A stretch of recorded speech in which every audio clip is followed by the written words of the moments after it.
Thank you very much Zahira. हमने कमेंट किया था ये कि हम ये आवाम को बताएंगे और दिखाएंगे कि मुख्तलिफ इलाकों में मिलने वाला दूध जो भैंस कॉलोनी से आता है वो कॉलोनी से निकलने के बाद कहीं बीच में गड़बड़ तो नहीं हो जाती, दूध कैसा मिल रहा है। तो ये है जनाब वो मशीन्स जिस पर हम करेंगे स्कैन। तो शाकिर साहब मैं लाया हूँ 4 सैंपल, ज़रा देखते हैं कि क्या इसका नतीजा निकल जी ज़रूर, हमने चूँकि शो में डिस्कस किया था और बहुत ज़रूरी है कि सेहतमंद माशरे के दुश्मनों का किला खमा किया जाए, उन्हें सामने लाया जाए।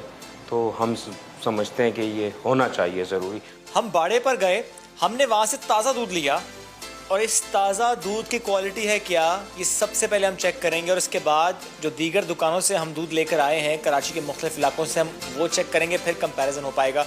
शाकिर साहब पहले ये वो दूध जो ताज़ा हम अभी बाड़े से लेकर आए, देखते हैं जी मशीन इस दूध से मुताल्लिक क्या बताती है।